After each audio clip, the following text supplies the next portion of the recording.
It's a perfect situation. Hello, this is Liz. Welcome to my little urban homestead and welcome to food preservation. It may look as though I'm wearing the same clothes. I am, because I'm recording this on the same day as episode 2. So I'll be ahead of myself because I've got different plans and different things that need doing. Right, this week I want to talk about freezer burn.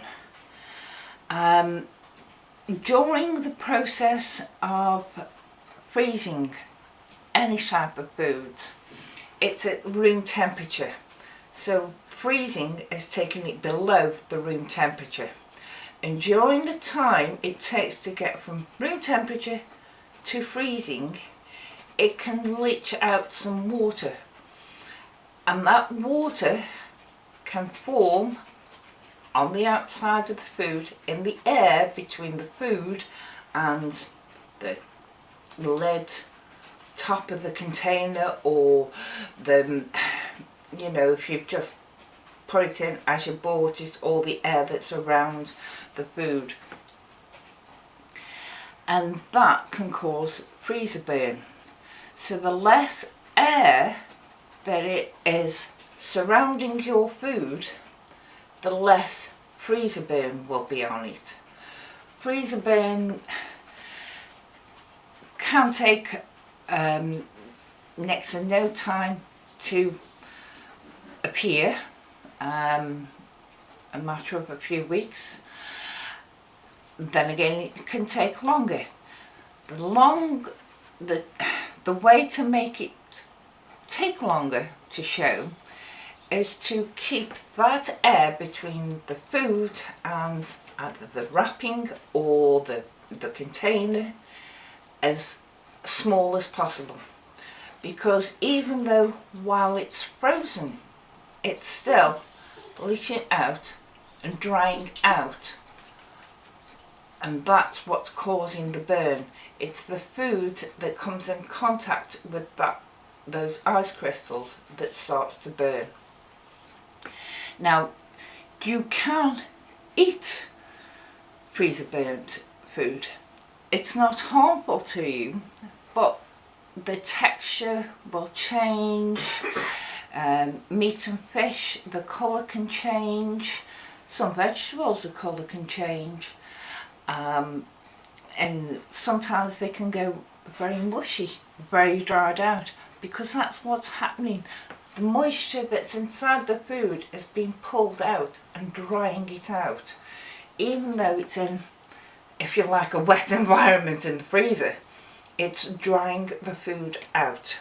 So keeping that layer of air as minimal as possible is better to help prevent freezer burn.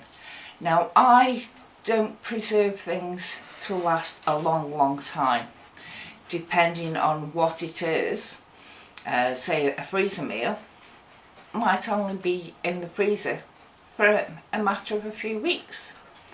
Then again, some things for a bit longer. My canned stuff may last me up to a year. Dehydrated stuff is round about 6 months. I don't preserve for long term. I preserve from one shopping haul, if you like, to another is roughly around about 3 to 4 months. So I'm preserving basically 3 to 4 months in advance. That's all. Not long-term preserving at all. It saves us having to go supermarket shopping or round grocers or anything like that on a regular basis. Well, we do go on a regular basis, once every 3 months. I think I might re-record this one next week. Another thing that helps prevent freezer burn or any of your other preserved foods going off is stock rotation. use up what went in what went in first. So if you make, say for instance, freezer meals, you make up 3 lasagnas, put them in the freezer. Over the space of a few weeks, you eat 2 of those. You make another batch of 3 up, put them in the freezer. You must remember to use that first one up first. Don't go on the 3 that you've just done, use that one up first. Always rotate your stocks. And labelling helps you to do that. Now, I am the world's worst culprit, I think, of not labelling things. So, but there's just me and Lurch, and he doesn't do any cooking at all. I do all of it, all the cooking, all the preservation. So I actually am able to remember when I did something, whether it was done last month or that's a batch that I did previously to the one that I'm doing now, so I need to use the previous one up. It does backfire on me on occasions, but that's life. So labelling is your best friend. Now, because you can get freezer burn on anything that goes in the freezer, meat, fish, vegetables, doesn't matter which.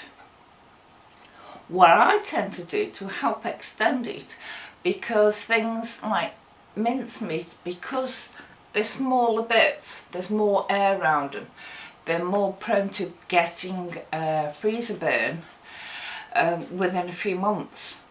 So when I do my butcher's haul, if I've got the time, then I'll can it up. If I haven't, I'll freeze it as it is, and then a couple of months later I will fetch it out, can about 8 jars of minced ground meat up, make a spaghetti bolognese with meat, which I will can, and I will also make several lasagnas for the freezer and one for eating that night.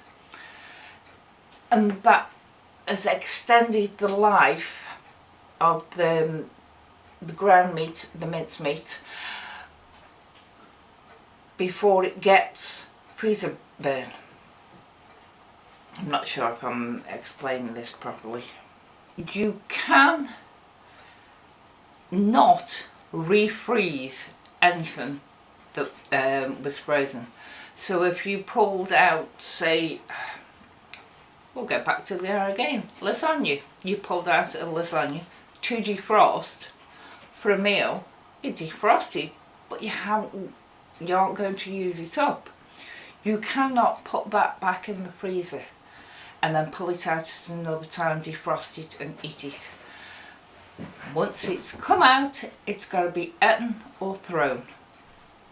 So when you think about all the work that's gone on for you to make that meal, pulling it out and then throwing it away is just a waste of your time.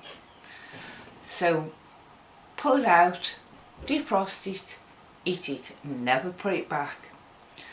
You cannot refreeze. Now, as I have said, I pull out mincemeat, ground meat, can it up, make lasagnas and freeze them, because I have changed the state of that meat. It was raw and it is now cooked. So even though something was frozen, if you have changed its state, taken it from raw to cooked, you can then freeze the cooked item. So if you have a chicken in the freezer, you pull it out, defrost it, cook it up, make a lovely roast dinner. The chicken that's left, you can freeze those chicken pieces because they're now cooked, and then at a later date you can pull them out, make a curry out of them, or a stir fry, or chicken leg fried rice, whichever. It doesn't matter what you make with them, as long as you must remember to change its state. If it's raw, you've got to cook it through thoroughly before it goes back in the freezer. If it's cooked through and then frozen and you pull it out, same applies again. You cannot put that in again. And I won't, because it's cooked up, you can't change its state. You can't take it from cooked to another state. So that's got to be eaten. I'm looking at, I've got the chickens and the dog, so if for whatever reason we haven't got round to eating something I've taken out that was out of the freezer that was cooked, then I can give it to the chickens or to the dog. But you've got to change its state from raw to cooked, and there is nothing after cooked. So if it's cooked, comes out of the freezer, you cannot put it back. That's why I like to, going back to the mincemeat again, I freeze. I've got £10 in my freezer at the moment. I will fetch that out in a week or so's time, and as I say, can it up.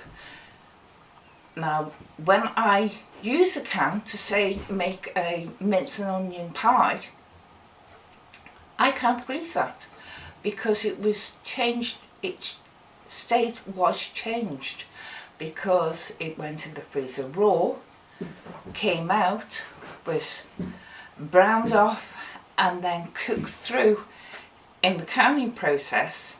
When I put it into a pie shell, I can actually put that back in the freezer because its state has been changed. Thank you. Bye.